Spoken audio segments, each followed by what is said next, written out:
Madelyn and Quentin's 56th wedding anniversary fell on a Sunday. Madelyn knew that the church service that day was going to be really special. There was going to be outstanding music, former members and ministers would be in attendance, and she was pretty sure that there would be a cake afterward to celebrate their anniversary. But Quentin's progressing prostate cancer and incontinence issues really interfered with their sleep. Madelyn had been up with him 3 times the night before, and that morning she simply did not have the physical or emotional energy to get him ready to go. So she fixed breakfast, got herself dressed, and then she got him out to the garden where he could sit in the sunshine. As she was backing off of the driveway, she waved goodbye, and he waved back rather half-heartedly. And by the time she got to the end of the driveway, she was already feeling guilty because she hadn't even asked him if he wanted to go. And by the time she drove the 6 miles to town and pulled up in front of the church, she was really beating herself up. She was thinking, oh, I could have gotten some of the younger big guys to come out to the car, and they would have helped get Quentin out and up the stairs to the entryway. They could have gotten him on the lift and into the sanctuary, and I know they would have helped him get back down afterward to the basement. And she was just feeling really fragile and terribly guilty by the time the service started. And then the minister read this poem. It's called Look at Me. The author is unknown, and I've been told that it was found when a family was cleaning out their mother's nursing home room a few days after she died. And here's the poem.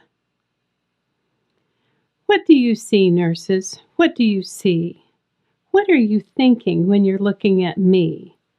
A crabby old woman, not very wise, uncertain of habit with faraway eyes, who dribbles her food and makes no reply when you say in a loud voice, oh, I do wish you'd try, who seems not to notice the things that you do and is forever losing a stocking or shoe, who, resisting or not, lets you do as you will with the bathing and feeding, the long day to fill.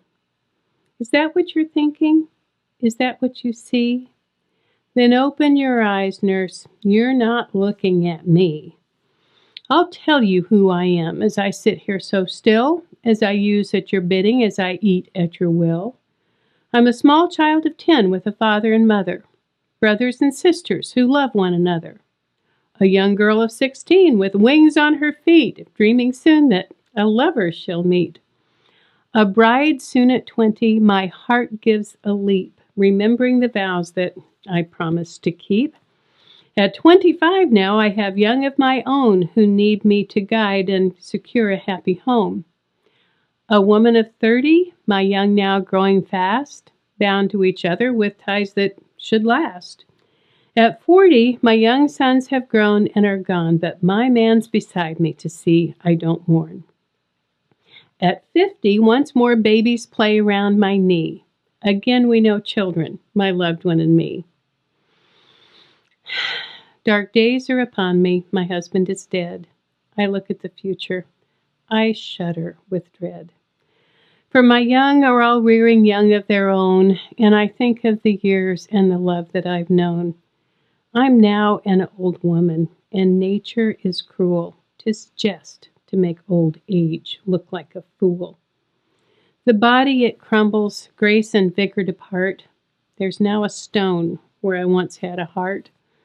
But inside this carcass a young girl still dwells, and now and again my battered heart swells.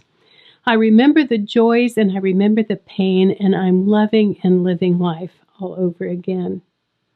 I think of the years, all too few, gone too fast, and I accept the stark fact that nothing can last. So open your eyes, nurse, open and see, not a crabby old woman. Look closer, see me. Well, as you can imagine, that poem pushed Madelyn over the edge, and she started crying. After the service, she went down to the basement. She walked up to Charles Prather, the beloved baritone of the Congregational Church, and she said, Charles, don't you dare sing happy anniversary to me today.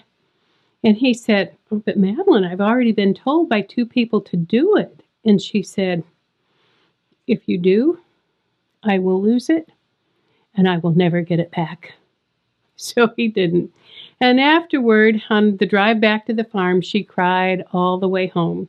She got Quentin seated at the kitchen table, and she cried and cried and cried as she told him how guilty she felt for leaving him there alone.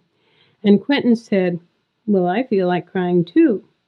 But he didn't, which really surprised me because, like most stroke survivors, Quentin had a hair-trigger emotional switch.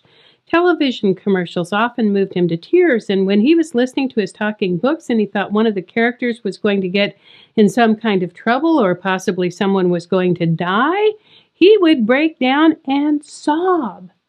So why did he say, "Well, I feel like crying," but he didn't when my mother was so terribly distraught? Well, it took me a long time to figure it out, but one day it just hit me and I thought, of course he didn't cry. And you know why? Because he knew if Madelyn felt that badly, that she wasn't going to leave him at home anymore. She was either going to stay there with him or she was going to take him along wherever she went. Now, I think Madelyn guilt-tripped herself. I think she also allowed Quentin to make her feel guilty by being sad. He never used anger as a weapon, but when he dropped his chin on his chest and he got so sad, she pretty much did anything he wanted. This was a long-term pattern in their relationship.